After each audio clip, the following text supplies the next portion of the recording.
nation, serving the people, a way forward for the Nigerian army, apt and I think appropriate for the period that we're in. One of the things that gave me a lot of joy was the coverage of NATFEL 2026 in both conventional media and new media. The platforms that were displayed was quite encouraging. And I mean, just yesterday I sat back and said, if these bad guys are watching this, there will be a chill in their heart that, look, something is about to happen. And that's what we want to happen. I know there is sort of a campaign going on right now around Unite Against Terror. So that type of coverage, that type of visibility, I think is good, very good for that campaign. We want to see a situation where the bad guys feel afraid. That's when we will start winning the war. And I think NATFEL was a very good sort of demonstration of the courage and the capacity and as well as capability of one of the strongest instruments of policy and implementation in Nigeria, and that is the Nigerian army. So really a very good way to go. I know between yourself and Ayo, you've mentioned several other elements of the celebration. Now back to your question of state police. It's been a process, and in my view, in this Fourth Republic, I cannot recall a fundamental reform change in our security architecture that is more important than what is going on at the moment, which is the attempt to decentralize policing. From studies, we know that there has been some elements of decentralization, but they were never captured constitutionally in the manner that is going on at the moment. And I've followed the process. I have contributed to the process. Town hall meetings have been held by the two chambers of the National Assembly. They've invited me on several occasions. I started, and I must confess, from being someone who was opposing, and not necessarily opposing for the sake of opposing, but opposing because my core function, my specialty is risk management. So I did identify those risks, and at the beginning of the conversation, I didn't see a cogent attempt by those who were pushing for state police to identify the risk. But I can tell you with all sense of responsibility that at the moment, I have seen that attempt. They did listen during those town hall meetings. We made submissions, and I'm certain, based on what I've seen in the two bills, that they listened to our contributions, and they have put in place guardrails, so to speak, to mitigate some of those risks. But that's just the beginning. I did say it's the process, and you've mentioned that they're going to move, and I think they actually have sent the bills, the harmonized bills, to the state assemblies. And I'm not in doubt.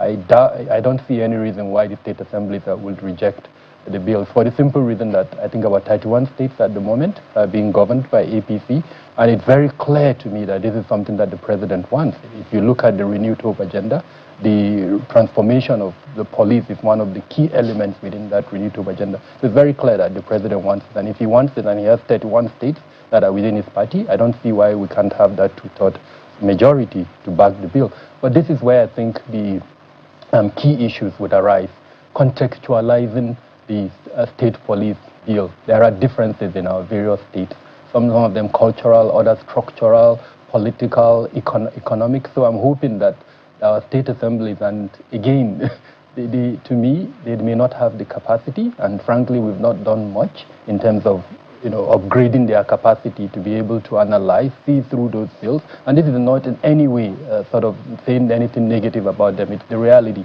We've seen it over time. So that's one area that I'm hoping that in the next few days, weeks, especially civil society organizations, the government itself, should look at how do we enhance the capacity, perhaps through supporting them with some technical experts to look at those bills, to help them contextualize it.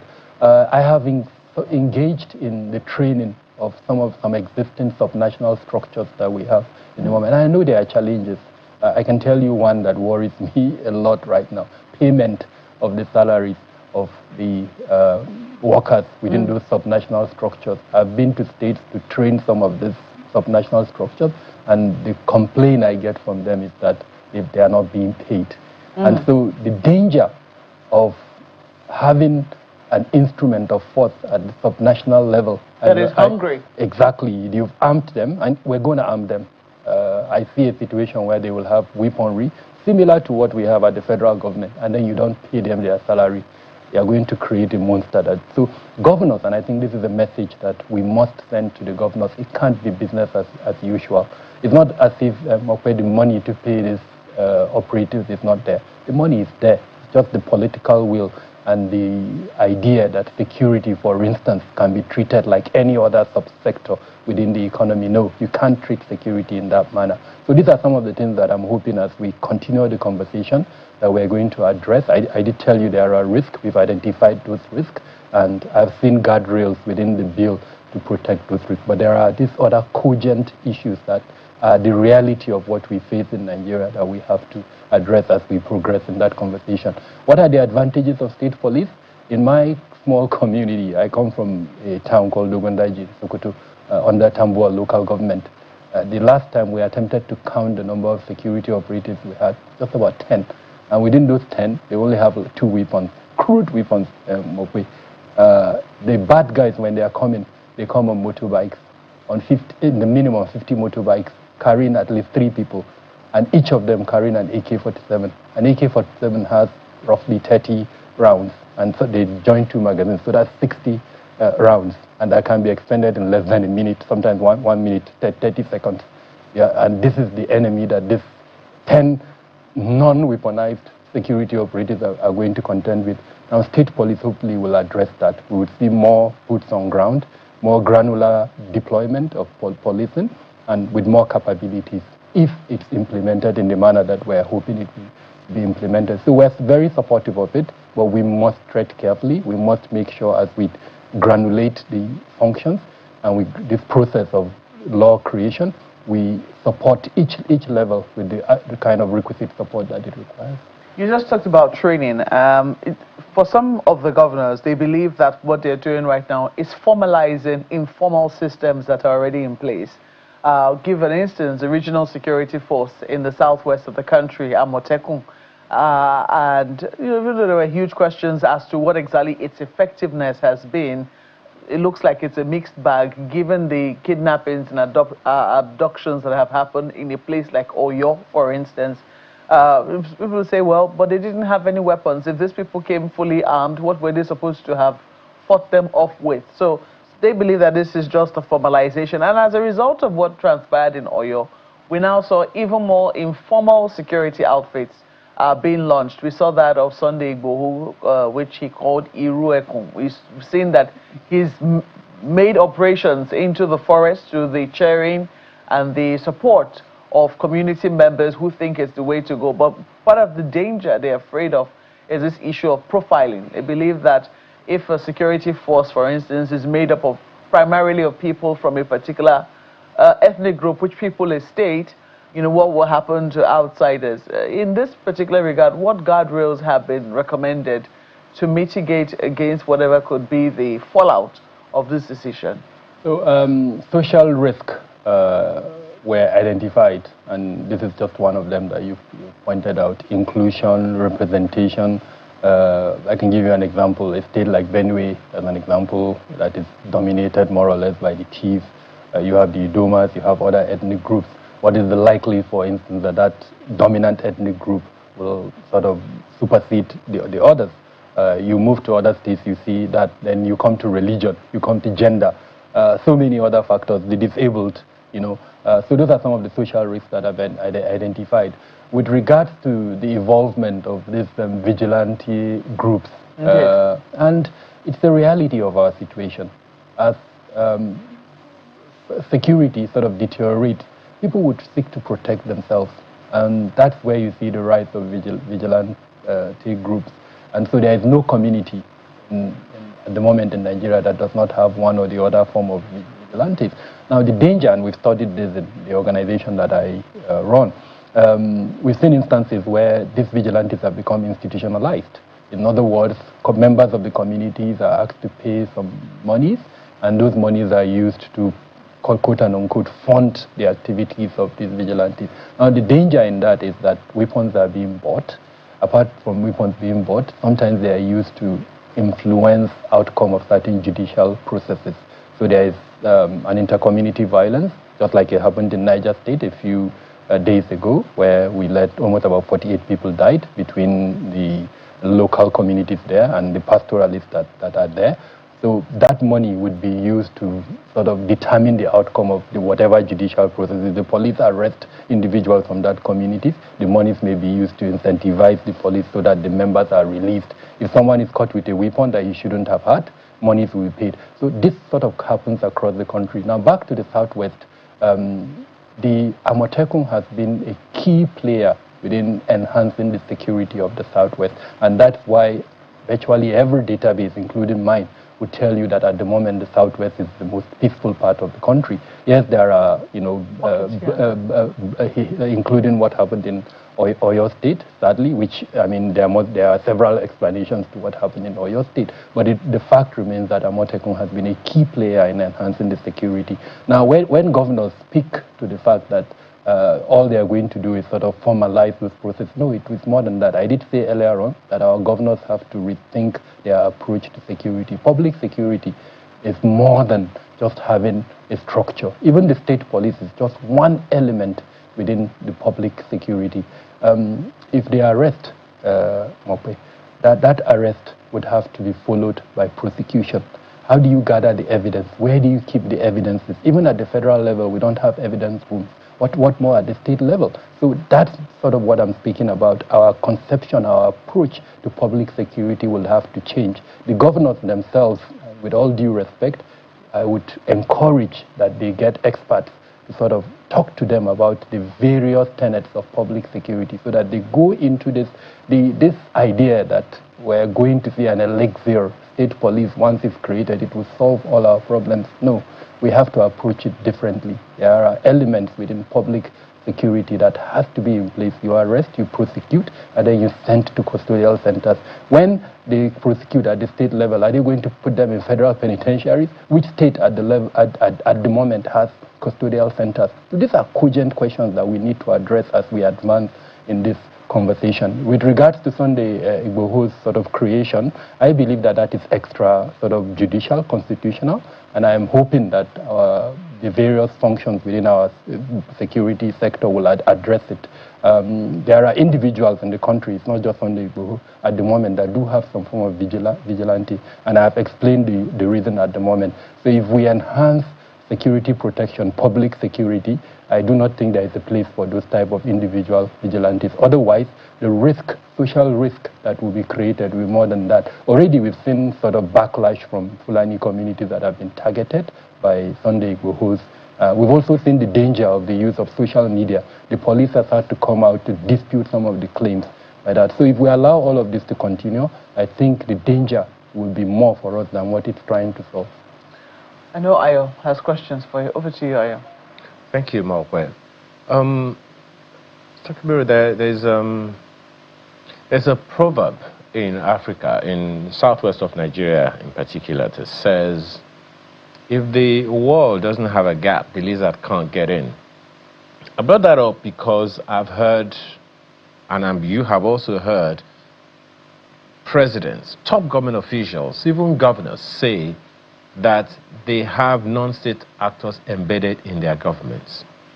Now, all of the wars and battles and stuff, all the efforts that have been made, that are being made, there are those who will tell you that these are not going to go very far so long as we have these kind of situations. Even in the previous administration, the noise was all over the place, never confirmed, of course, that the particular minister, was a non-state actor.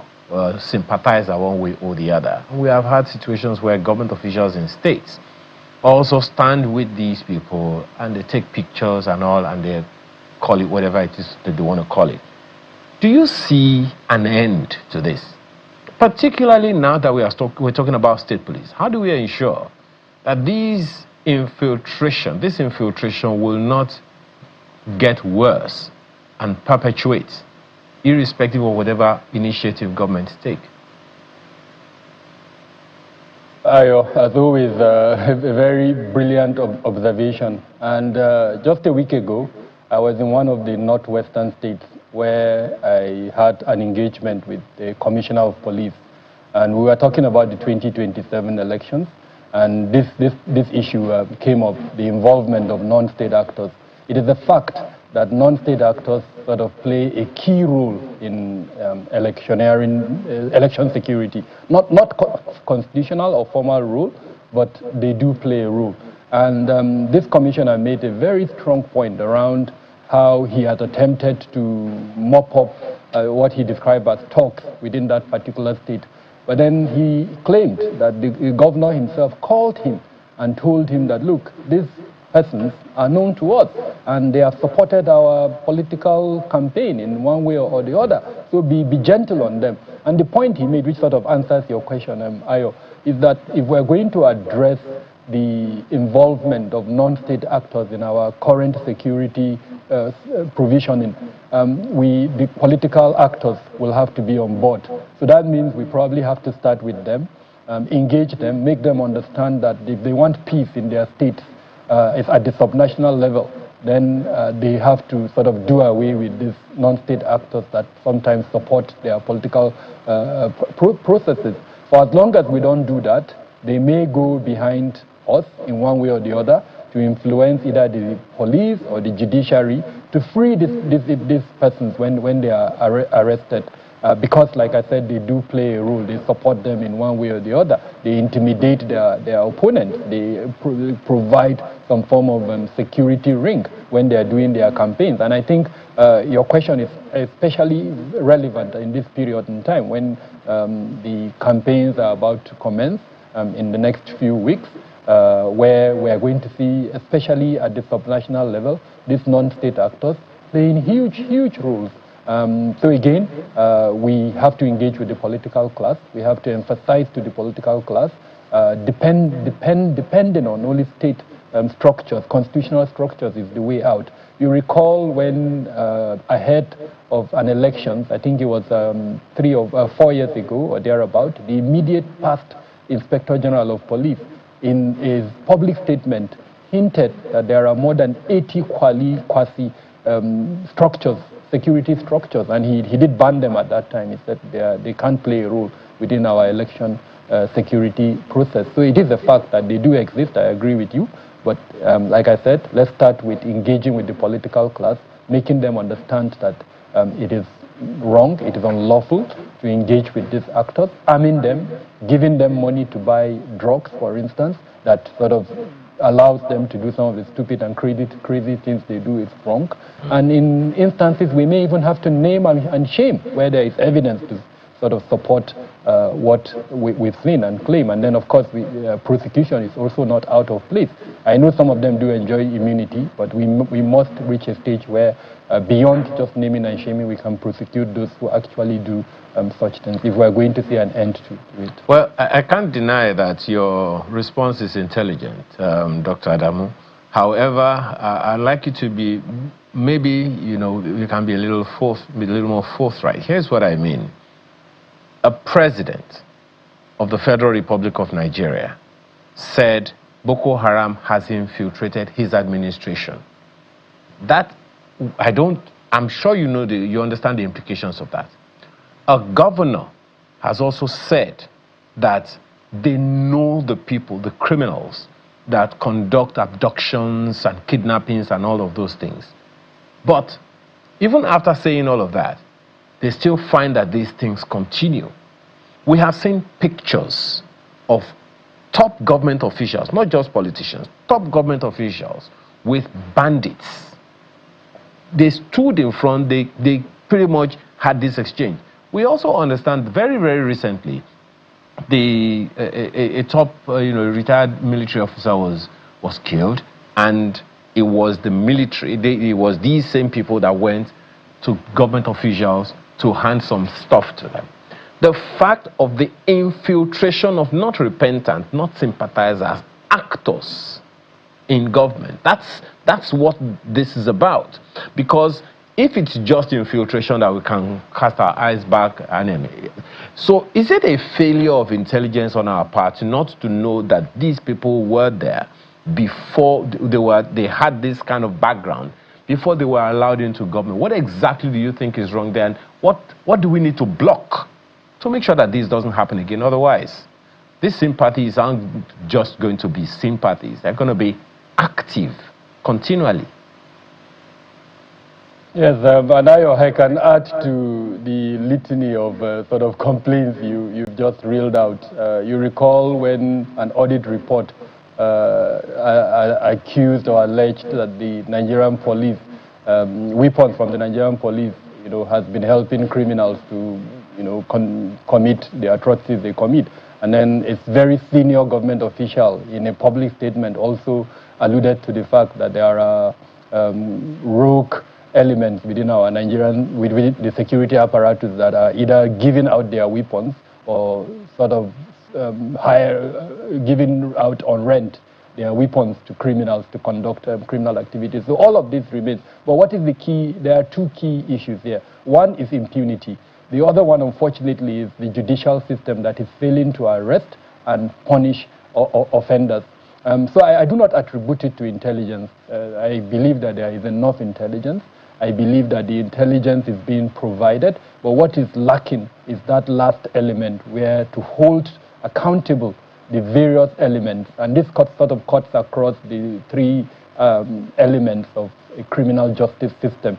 For instance, some of the instances you've cited, what is wrong, for instance, with the law enforcement component, arresting the perpetrators, those who failed to live up to our expectations? And then the second element is making sure that there is evidence that is gathered, and that evidence is presented to a competent court of jurisdiction, and that court prosecutes those who have been presented before it. So unfortunately, all of these elements have been lacking. We haven't seen enough of that. But I must commend this current administration for, we've seen an increase in the number of prosecutions. And I think this is something that has been different from previous administrations. And if we continue along this line, then it means the deterrence element within our judicial system would now become effective. The more we prosecute in a transparent manner, the more that deterrence element will become visible. So I think it's the way to go. In terrorism, we've seen a lot of prosecutions. In other forms of crime, we've seen increased prosecution. And I think one organization stands out in this regard, and that's the DSS or the SSS. They have enhanced recent prosecutorial capacities, and I'm hoping that the other organizations would also follow in that regard. But to do that, I did point out earlier on that our ability to collect evidence, no matter how much a judge hates the face of an individual, no matter how much I sit down here in front of a TV and say someone has done certain things, if I don't go to court with evidence and present it before a competent court of jurisdiction, that person is not going to be prosecuted. So we must look at that area within our law enforcement sort of procedures. At the moment, a lot of our security organizations don't even have evidence rooms. The training for them on how to collect evidence is lacking. So we must also look at that as we progress in this desire to enhance national security. Just quickly, I would like you to comment on this withdrawal of U.S. troops, even though we understand this is under the AFRICOM command. We know that in recent times, the United States has renewed its relationship with Nigeria, given the comments of President Donald Trump. But how do we contextualize this particular statement made by the AFRICOM commander? So within the context of the United States counterterrorism strategy that was released in, I think, April 2026, that strategy was very clear that the era of nation building, the era of interventions for long periods was over in Africa. It was going to be the shifting of the burden on partners. So if Nigeria, we're a partner, as you know, there is a working group at the moment between us and them, the burden will be shifted to us. So they will support us sometimes with light, very short period interventions like what we saw. They deployed in February, and they are now sort of withdrawing in June. I think it was in June that they pulled out their troops. So it's really simple. That's sort of the context, and I'm hoping that our policy makers have studied that document, because that document has a lot of information for us to learn. What documents? The counterterrorism strategy, the U.S. counterterrorism strategy. It has about 3 elements. First off, security is being tied to economics. Wherever they come in, there has to be an economic advantage. It's not the period of where they just come as Uncle Sam, help you, and they get nothing out of it. They were very clear. The third element is protecting Christians, and you've seen sort of the rhetorics that Trump and some congressmen have gone. So we must, as a country, study this. How does it sort of shape into our own context? What can we do, for instance, when we're discussing with them with that knowledge at the back of our mind, that this is what they are bringing on the table, what are we bringing on the table? Questions around sovereignty in terms of who owns the intelligence that they collect when they come into the country. These are questions that we must put on the table when we're discussing. Time is never our friend. We wish you could go on a bit more, but we're totally out of time. We have to thank you for your contributions and your intervention. Dr. Kabir Adamu is a security expert and the CEO of Beacon Consult Limited. Thank you once more. My pleasure. Thank you for having me. Sunrise City. We'll take a break now. When we come back, politics will be on the front burner. This time around, we're going to the North Central state of Kwara. In just a moment, please stay with us.